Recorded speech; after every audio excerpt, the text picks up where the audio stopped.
కాంగ్రెస్ ప్రభుత్వం సీఎం రేవంత్ రెడ్డిపై బీఆర్ఎస్ నేత హరీష్ రావు తీవ్ర వ్యాఖ్యలు చేశారు. ఎన్నికల సమయంలో కాంగ్రెస్ ఇచ్చిన హామీల వివరాలను ప్రజలకు వివరించేలా రూపొందించిన బాకీ కార్డులను తెలంగాణ భవన్ వేదికగా విడుదల చేశారు. అభయహస్తం అన్నారు. బాండ్ పేపర్లు పంచారని, ఇది అభయహస్తం కాదు అచేతన హస్తమని ప్రజలకు అర్థమైందన్నారు. ఇచ్చిన హామీలన్నీ 100 రోజుల్లోనే అమలు చేస్తాం, అసెంబ్లీలో చట్టబద్ధత తెస్తామన్నారు. స్వయంగా రాహుల్, ప్రియాంక గాంధీలతో హామీలు గుప్పించారని, చివరకు అమలు చేయడం చేతగాక చేతులెత్తేశారన్నారు.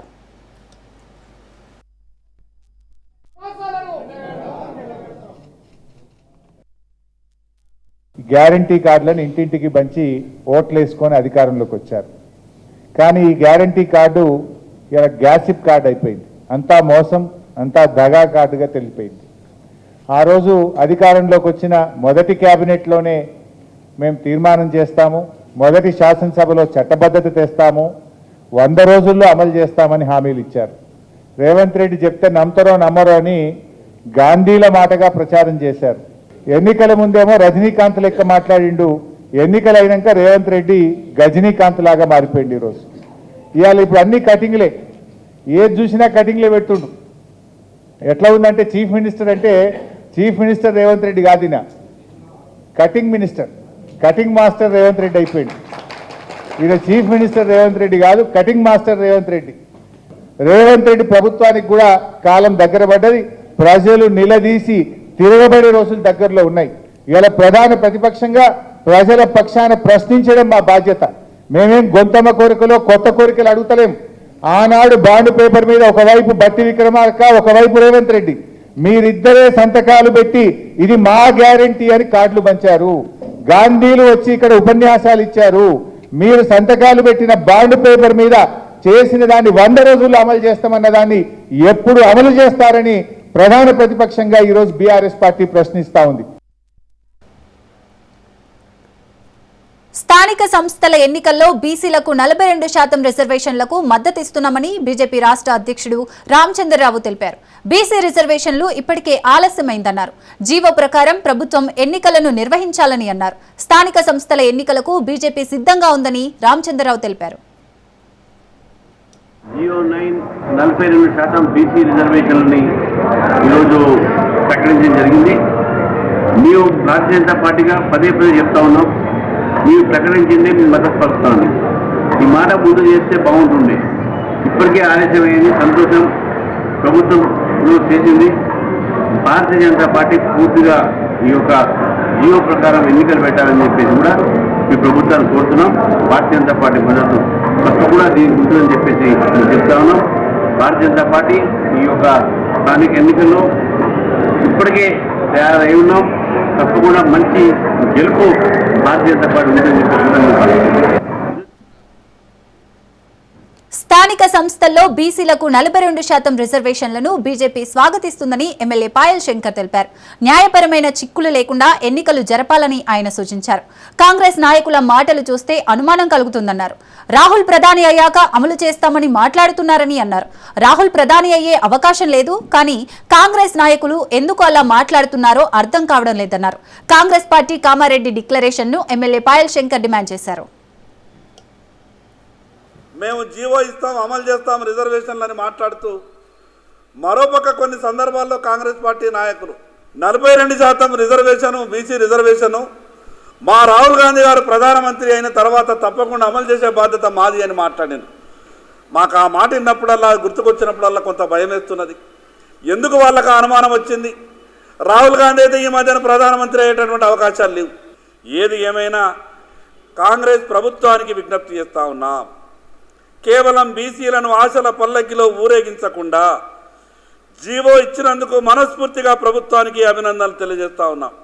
కానీ మేము జీవో ఇచ్చినాం, మా బాధ్యత తీరిపోయింది, మిగతా అవరోధాలు, ఆటంకాలు ఏమన్నా వస్తే మాకు సంబంధం లేదనే విధంగా ప్రభుత్వం వ్యవహరించొద్దని మాత్రమే ఈ ప్రభుత్వానికి విజ్ఞప్తి చేస్తూ ఉన్నాం. జీవోని అమలు చేయాలి, సజావుగా సకాలంలో ఎన్నికలు నిర్వహించాలని భారతీయ జనతా పార్టీ డిమాండ్ చేస్తూ ఉన్నది. ఒక పక్క జూబ్లీహిల్స్ సీటును గ్యారంటీగా బీఆర్ఎస్ కైవశం చేసుకుంటుందని మాజీ మంత్రి మల్లారెడ్డి తెలిపారు. జూబ్లీహిల్స్ మాత్రమే కాదు, రాబోయే ఏ ఎన్నికల్లోనైనా గెలుపు తమదే అని ఆయన ధీమా వ్యక్తం చేశారు. కేసీఆర్ కు ఎదురే లేదని, కాంగ్రెస్ మాటలన్నీ ఉత్తుత్తివేనని అన్నారు.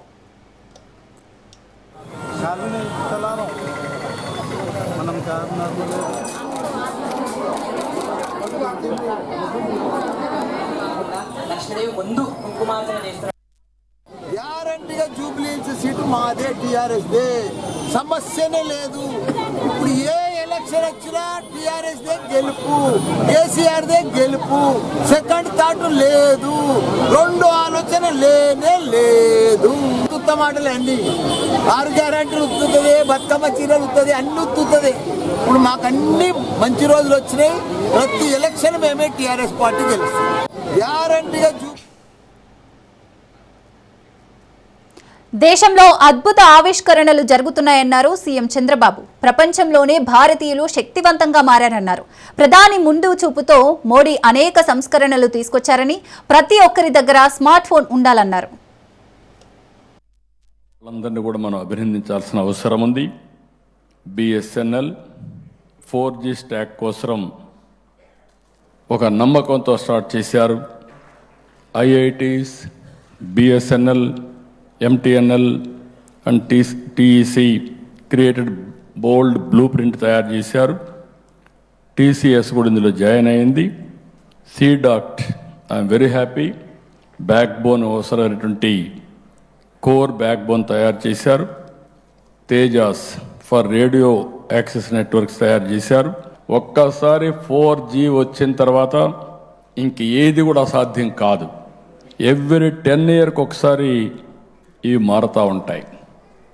2010 4G, 2020 5G, 2030 6G, ఇంకా 7, 8 ఏది కావాలన్నా మన వాళ్ళు సుజావుగా తయారు చేసే పరిస్థితి వస్తుంది. ప్రపంచానికే మనం టెక్నాలజీ అందించే రోజు వచ్చిందని చెప్పి కూడా నేను మీ అందరికీ తెలియజేసుకుంటున్నా. ఇంకా ఇండియా ముందుకు పోవడం అనేది ఎవ్వరూ ఆపలేరు. ఆ శక్తి ప్రపంచంలో ఎవరికి లేదని చెప్పి కూడా నేను మీకు తెలియజేస్తున్నా.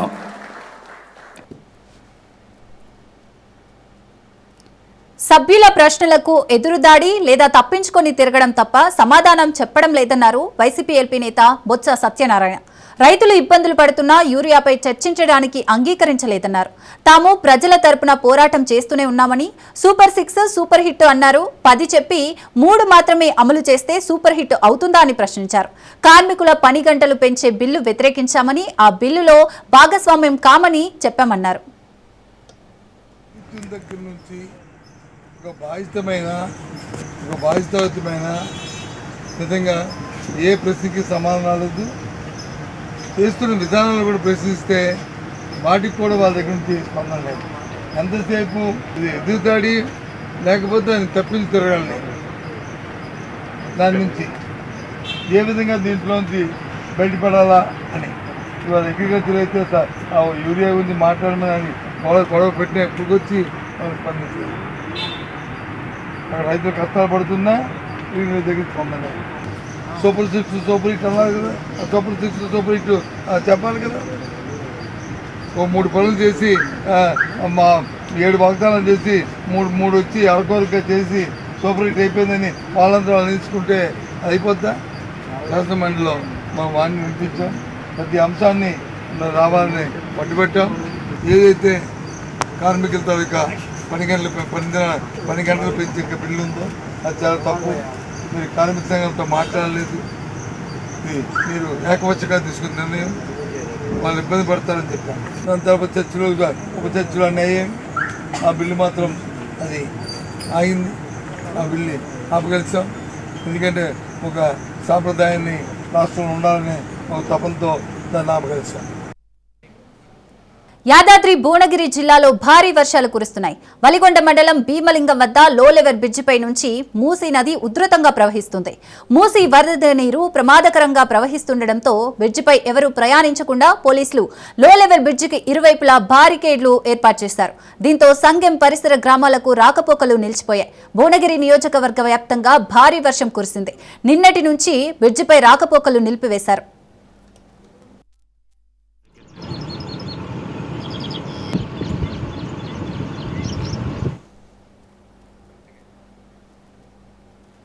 హైదరాబాద్ ఎగువ ప్రాంతాల్లో భారీ వర్షాలు కురుస్తున్నాయి. భారీ వర్షాల కారణంగా జంట జలాశయాల గేట్లు లిఫ్ట్ చేశారు అధికారులు. దాంతో మూసీ ఉప్పొంగి ప్రవహిస్తోంది. ఎన్నడూ లేని విధంగా అనేక మూసీ పరివాహక ప్రాంతాలు నీట మునిగిపోగా ఎంజీబీఎస్ లోకి వరద నీరు వచ్చి చేరింది. నిన్న అర్ధరాత్రి నుంచి ఎంజీబీఎస్ లో వరద ఇబ్బందులు మొదలయ్యాయి. రాత్రి ఎంజీబీఎస్ నుంచి ప్రయాణికులను సురక్షితంగా బయటకు పంపించారు అధికారులు. నేటి నుంచి బస్ స్టేషన్ నుంచి ప్రయాణాలు నిలిపివేశారు. ఇతర ప్రాంతాలకు వెళ్లేందుకు ఆల్టర్నేటివ్ స్టేషన్లను ఏర్పాటు చేశారు. ఎంజీబీఎస్ వద్ద ప్రస్తుత పరిస్థితి, ఆర్టీసీ బస్సు ప్రయాణికులకు సంబంధించిన మరింత సమాచారాన్ని మా ప్రతినిధి రత్నకుమార్ అందిస్తారు. హైదరాబాద్లో గత కొన్ని రోజులుగా కురుస్తున్నటువంటి వర్షాలతో ఎగువ ప్రాంతాల్లోకి భారీగా వరద నీరు అనేది వచ్చి చేరింది. దాంతో ఈ వరద ఉధృతి కారణంగా హిమాయత్ సాగర్ జంట జలాశయాలు పొంగి ప్రవహిస్తూ ఉన్నాయి. ఫుల్ ట్యాంక్ లెవెల్ని దాటడంతో దాదాపు 14 గేట్లను అక్కడ లిఫ్ట్ చేసి ఎక్కువైనటువంటి వాటర్ మొత్తాన్ని కూడా దిగువ ప్రాంతాలకు మూసీ ద్వారా రిలీజ్ చేశారు. ఈ క్రమంలోనే రిటైనింగ్ వాల్ అక్కడ పడిపోవడంతో ఇమ్మీడియట్గా ఆ వాటర్ అంతా కూడా లోతట్టు ప్రాంతాలకు వస్తూ ఉన్నప్పుడు ఎంజీబీఎస్ బస్ స్టేషన్లోకి వరద నీరు అనేది ఎన్నడూ లేని విధంగా ప్లాట్ఫామ్ల మీదకి వచ్చి చేరింది. ప్రజెంట్ మనం ఎంజీబీఎస్ బస్ స్టేషన్ దగ్గర ఉన్నాం. ఒకసారి విజువల్స్లో చూడొచ్చు, మనకు కనిపిస్తున్నది ఇదంతా కూడా ఎంజీబీఎస్ బస్ స్టాండ్ ఇది. సో ఇక్కడ ప్లాట్ఫామ్లు ఇక్కడ రెగ్యులర్గా ఇక్కడ బస్సులు ఉండాల్సినటువంటి ప్రదేశంలో ఇప్పుడు వరద అనేది కనిపిస్తోంది. సో దీని అంతటికీ కూడా కారణం మూసీ ఉప్పొంగి ప్రవహిస్తూ ఉండటమే.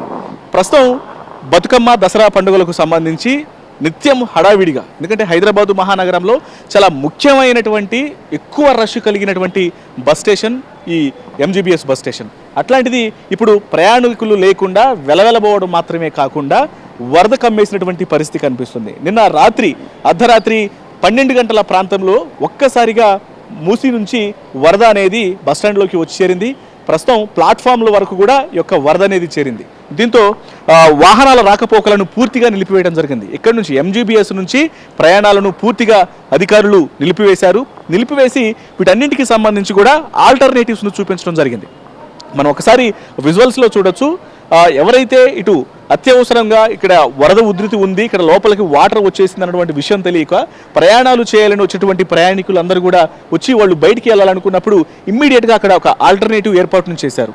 ప్లాట్ఫామ్ దగ్గర నుంచి బయటకు వెళ్ళడానికి హైడ్రా సిబ్బంది, జిహెచ్ఎంసీ సిబ్బంది, స్పెషల్ ఫోర్స్ దగ్గరుండి ప్రయాణికులందరినీ కూడా అక్కడ వరద నుంచి బయటకు తీసుకెళ్తున్నటువంటి దృశ్యాలను కూడా చూస్తున్నాం. ఈ యొక్క సహాయక చర్యలు నిన్న రాత్రి ప్రయాణికులు బస్టాండ్లో చిక్కుకుపోయిన దగ్గర నుంచి కూడా ఈ యొక్క సహాయక కార్యక్రమాలు అనేవి చేస్తూ ఉన్నారు. ఒకసారి మనం ఇక్కడ విజువల్స్లో చూసినట్లయితే ఎస్డీఆర్ఎఫ్, డిఆర్ఎఫ్ బృందాలు నిరంతరం పనిచేస్తూనే ఉన్నాయి. దాదాపు 76 ప్లాట్ఫామ్లు అనేవి ఎంజీబీఎస్ బస్ స్టేషన్లో ఉంటాయి. ఈ 76 ప్లాట్ఫామ్లు కూడా ప్రస్తుతం వరదమయంలోనే ఉన్నాయి. ప్రయాణాలు లేక వాహనాల యొక్క రాకపోకలు అనేవి లేవు. బస్సులు ఎక్కడికక్కడ నిలిచిపోయి ఇబ్బందికరమైనటువంటి వాతావరణం అనేది ఎంజీబీఎస్ వద్ద కనిపిస్తోంది. దీనికి సంబంధించి వైపున లాండ్ ఆర్డర్ పోలీసులు ఇక్కడ విధుల్లో ఉన్నారు. అలాగే లాండ్ ఆర్డర్ పోలీసులతో పాటు ఆర్టీసీ సిబ్బంది, డిఆర్ఎఫ్, ఎస్డీఆర్ఎఫ్ సిబ్బంది నిత్యం ఇక్కడ విధులు నిర్వహిస్తూ ప్రయాణికులకు ఎటువంటి ఇబ్బంది అనేది కలగకుండా సహాయక కార్యక్రమాల్లో పాల్గొన్నటువంటి సిచ్యువేషన్సే కనిపిస్తున్నాయి. అయితే ఈ పరిస్థితికి సంబంధించి ఇప్పటికే అధికారులు కొన్ని సూచనలు కూడా చేయడం జరిగింది. మనం ఒకసారి విజువల్స్లో చూడొచ్చు, పక్కనే కనిపిస్తున్నది ఇటు మెట్రో స్టేషన్కి కింద మెట్రో ఏదైతే కనిపిస్తుందో మెట్రో ట్రాక్ కిందే మూసీ ప్రవహిస్తూ ఉంటే ఆ మూసీ నుంచి వరద ఉధృతి అనేది ఎక్కువ ఫ్లోటింగ్ అనేది వచ్చిన కారణంగా గత 40 ఏళ్లలో ఎన్నడూ లేని విధంగా ఒక్కసారిగా ఫ్లోటింగ్ అనేది పెరిగిన కారణంగా ఆ వరద ఉధృతి అంతా కూడా ఒక్కసారిగా ఎంజీబీఎస్ వైపు రిటైనింగ్ వాల్ తెగిపోవడంతో ఎంజీబీఎస్లోకి వరద అనేది వచ్చి చేరింది. దీనికి సంబంధించి ఇవాళ ఆల్టర్నేటివ్స్ను చూపించడం జరిగింది ఆర్టీసీ అధికారులు. ఎందుకంటే ఇప్పటికే ఆన్లైన్ ద్వారా, ఆఫ్లైన్ల ద్వారా టికెట్లు బుక్ చేసుకున్న వాళ్ళందరూ కూడా ప్రస్తుతానికి ఇక్కడకు రాకపోకలు అనేవి చేయొద్దు ఎంజీబీఎస్ బస్ స్టేషన్కు. ఒకవేళ ఇతర ప్రాంతాలకు వెళ్ళాలనుకునే వాళ్ళు, ఇతర జిల్లాలకు, ఇతర రాష్ట్రాలకు వెళ్ళాలనుకునే వాళ్ళకి ఆల్టర్నేటివ్ రూట్స్ను ఏర్పాటు చేశారు. మరీ ముఖ్యంగా నల్గొండ, ఖమ్మం, విజయవాడ వెళ్ళాలనుకునే వాళ్ళు ఎల్బీ నగర్ నుంచి ప్రయాణాలు అక్కడి నుంచి తీసుకోవాలి. అలాగే ఉప్పల్ నుంచి హనుమకొండ వైపు వెళ్ళే వాళ్ళు ఉప్పల్ వెళ్ళాలి, జేబీఎస్ ప్రాంతాలను ఆశ్రయించాలి, వరంగల్ వైపు వెళ్ళే వాళ్ళు. ఇక మరోవైపు మహబూబ్ నగర్ సైడు అటువైపు వెళ్ళాలనుకున్నటువంటి ప్రయాణికులందరూ కూడా తాము ఇటు ఆరంగర్ నుంచి ప్రయాణాలు చేయాలి అంటూ కూడా ఇటు అధికారులు, ఆర్టీసీ అధికారులు తెలియజేస్తూ ఉన్నారు. మొత్తానికి తాము తెలియజేసేంత వరకు కూడా ఏమాత్రం ఇక్కడకు ఎంజీబీఎస్కు వచ్చి ఇబ్బందులు ఎదుర్కోవద్దు అనేది ఇటు ఆర్టీసీ అధికారులు సూచిస్తున్నటువంటి విషయం. కెమెరా పర్సన్ భిక్షపతితో రత్నకుమార్, ఎంజీబీఎస్ నుంచి. అల్లూరి సీతారామరాజు జిల్లా చింతూరు ఏజెన్సీని శబరి గోదావరి వదలడం లేదు. 5వ సారి వరద నీరు చుట్టుముట్టింది. కూనవరం శబరి గోదావరి సంగమం వద్ద 43 అడుగుల వద్ద ప్రమాదకర స్థాయి దాటి ప్రవహిస్తోంది. చింతూరు మండలం సోకిలేరు, కుయగురు కాజ్వేపైకి వరద చేరింది. కూనవరం మండలం కొండరాజుపేట కాజ్వేపైకి చేరింది వరద నీరు. కూనవరం నుండి భద్రాచలం వైపుగా వెళ్లే ప్రధాన రహదారిపైకి చేరింది వరద గోదావరి. సుమారుగా 40 గ్రామాల రాకపోకలకు అంతరాయం ఏర్పడింది. వరద బీభత్సంతో సుమారుగా 100 ఎకరాల్లో వరద నీటిలో మునిగింది మిర్చి పంట.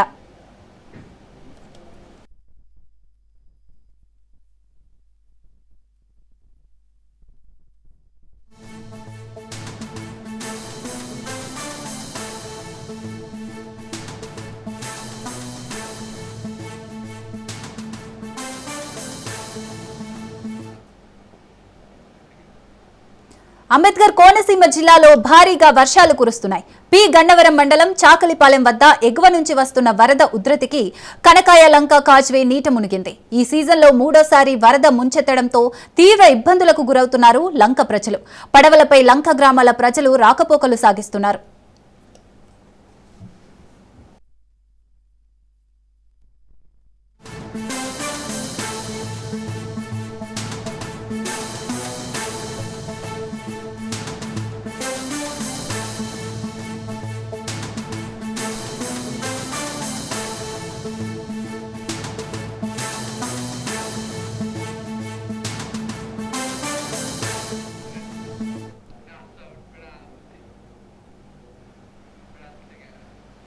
ఎగువ కురుస్తున్న వర్షాలకు భాగ్యనగరం చిగురుటాకులా వణుకుతోంది.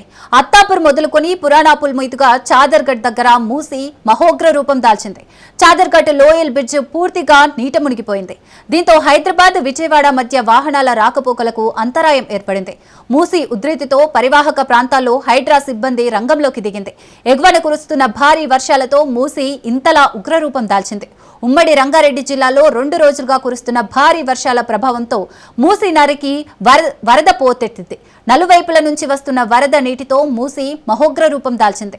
పైనుంచి వరదతో జంట జలాశయాల గేట్లు ఎత్తడంతో మూసిలోకి నీటి ప్రవాహం ఒక్కసారిగా పెరిగింది. దీంతో Puranapul, MG bus station, Chaderghat, Musarambagh ప్రాంతాల్లో మూసి ఉగ్రరూపం దాల్చింది. చాదర్గఢ్ బ్రిడ్జి వద్ద వరద పోటెత్తి భయానకరంగా పెరిగి రోడ్లు, కాలనీలు నీట మునిగిపోయాయి. మహాత్మాగాంధీ బస్ స్టేషన్ దగ్గర ప్రవాహం భయానకంగా మారింది. వేలాది మంది ప్రయాణికులు గమ్యస్థానాలకు చేరుకునేందుకు ఎదురు చూస్తుండగా ఒకసారిగా బస్టాండ్లోకి నీరు వచ్చేసింది. ప్రయాణికులు తీవ్ర ఇబ్బందులు పడ్డారు. రోడ్లపై బస్సులు నిలిచిపోవడంతో భారీగా ట్రాఫిక్ జామ్లు ఏర్పడ్డాయి. రాత్రంతా ట్రాఫిక్ పోలీసులు, జీహెచ్ఎంసీ సిబ్బంది రెస్క్యూ పనులు కొనసాగిస్తూ తాళ్ల సాయంతో ప్రయాణికులను ఒడ్డుకు చేర్చారు.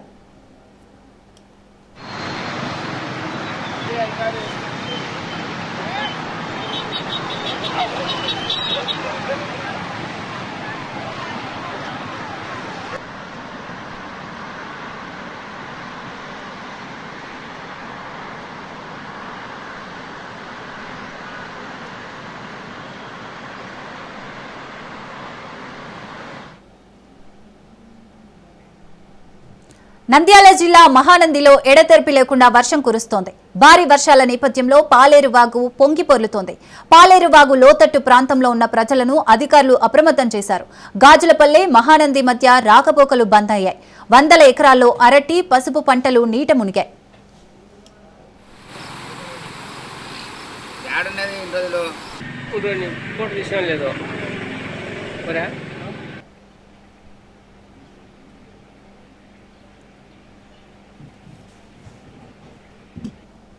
మండలము అల్లినాల గ్రామం. నా పేరు మధ్యలేటి. మేము పొలం వేసినాం 3 ఎకరాల చోట. ఈ సంవత్సరం వర్షాలు ఎక్కువ అవడం వల్ల నీళ్లు చూడి నెల రోజుల నుంచి ఒకటే వర్షము, పట్ట తెగులు, చేనుల తెగులు వచ్చింది. నీళ్లు ఫుల్ ఉన్నాయి. ఈ సంవత్సరం భారీ నష్టం వచ్చేటట్టుంది మాకు. మట్ట దేవుడు దండగా వచ్చింది. ఈ సంవత్సరం చూడు మటన్ అందింది చేను మొత్తం చేయండి.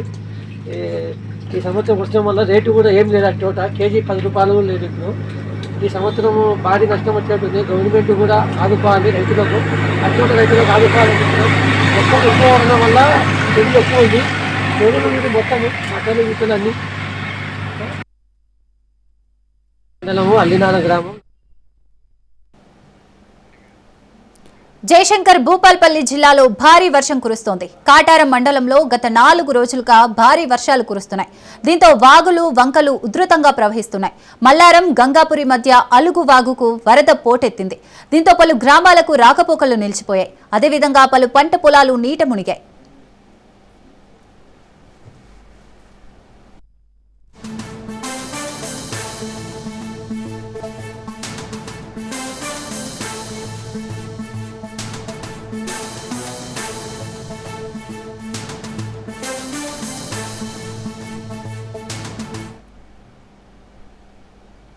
గత 2 రోజులుగా కురుస్తున్న వర్షాలకు వాగులు వంకలు ప్రవహిస్తున్నాయి. ఇందులో భాగంగా మహబూబ్ నగర్ జిల్లా నందిగామ మండలం అప్పారెడ్డిగూడ వద్ద వాగు ప్రవహిస్తుండటంతో ఓ వ్యక్తి కారులో చిక్కుకున్నాడు.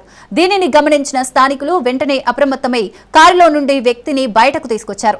నీటి ప్రవాహాల్లో చిక్కుకున్న వ్యక్తి మామిడిపల్లికి చెందిన యాదిరెడ్డిగా గుర్తించారు. ప్రస్తుతం అప్పారెడ్డిగూడ, మామిడిపల్లి, వీర్లపల్లి తదితర గ్రామాలకు వెళ్లే ప్రధాన రహదారిపై వాగు ప్రవహిస్తుండటంతో రాకపోకలకు తీవ్ర అంతరాయం కలుగుతోంది.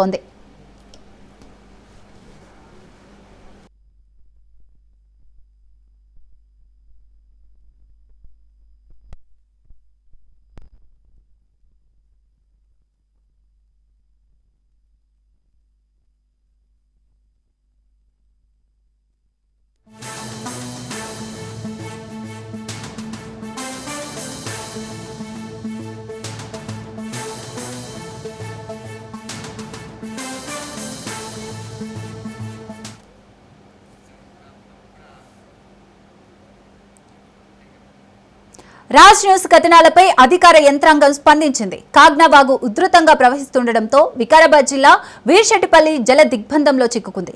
దీంతో వీర్శెట్టిపల్లి గ్రామంలో collector, SP, MLA Manohar Reddy పర్యటించారు. మాజీ ఎంపీ ఆనం శ్రీనివాసరెడ్డి గోశాలలో ఉన్న ఆవులు వరద నీటి ప్రవాహంతో కొట్టుకుపోవడంపై ఆరా తీశారు. జిల్లా ప్రజలు అప్రమత్తంగా వికారాబాద్ జిల్లా కలెక్టర్ నారాయణ రెడ్డి తెలిపారు.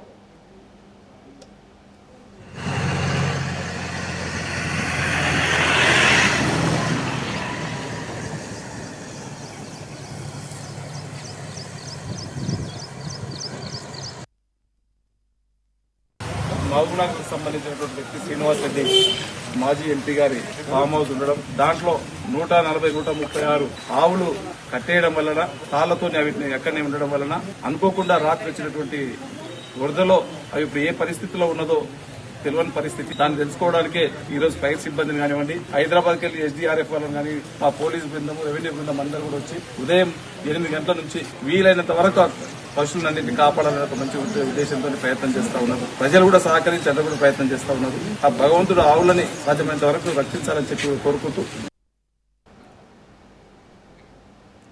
బాలకృష్ణ వ్యాఖ్యలపై ఆర్ నారాయణమూర్తి స్పందించారు. చిరంజీవి 100% నిజం చెప్పారన్నారు.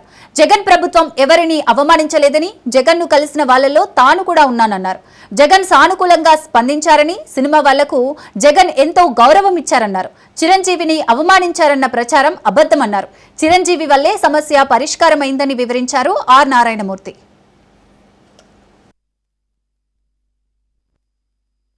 చిరంజీవి చాలా మంది వెళ్ళాం అని అందరికీ తెలుసు.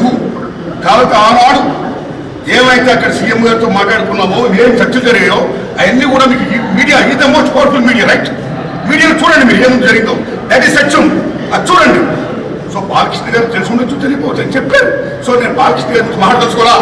కానీ చాలా మంది మాత్రం అప్పుడు వైఎస్ జగన్మోహన్ రెడ్డి గారి ప్రభుత్వం చిరంజీవి గారిని సినిమా కళాకారులను అవమానించింది అనే అప్పుడు ఏమైతుందో అది చాలా తప్పండి.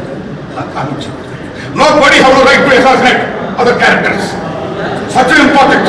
Truth is important. ఆ గుర్తు అప్పుడు ఏ కెమెరా షూట్ చేసావు అది చూడండి, అది తెలుసుకోండి, జనాన్ని చెప్పండి. మమ్మల్ని ఎవరు అవమానించారు, తన గౌరవించారు. మేమందరూ అటు వెళ్ళాం, సమస్యలు చెప్పాం.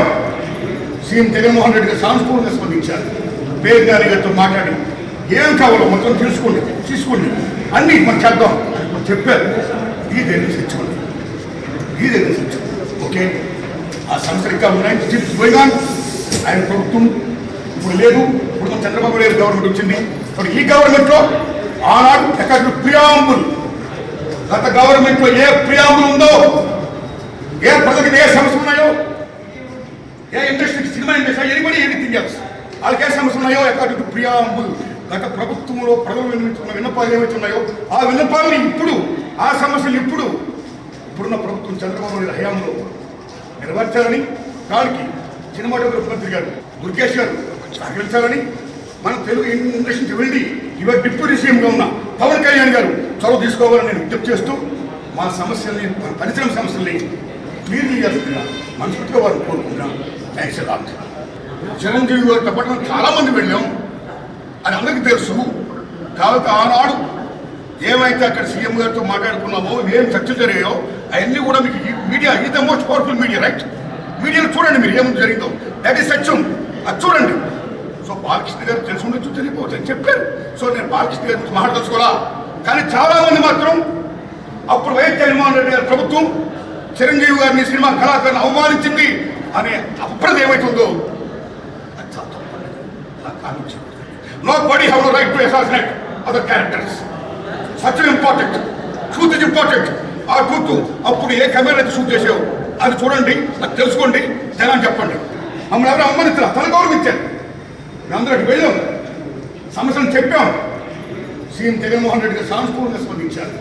పేరు గారి గారితో మాట్లాడి ఏం కావాలో మొత్తం తీసుకోండి అన్నీ మనం చేద్దాం అని చెప్పారు. ఇదే తెచ్చుకోండి, ఓకే. ఆ సమస్యలు ఇంకా ఉన్నాయి.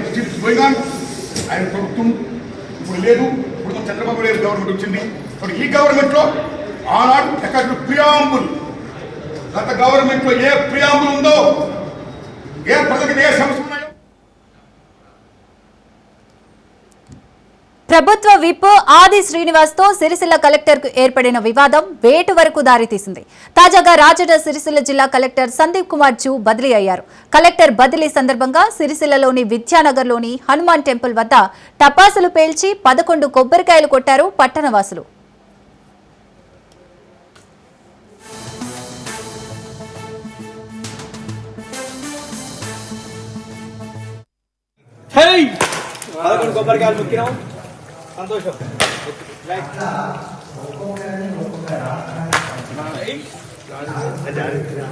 జై హనుమాన్, జై హనుమాన్.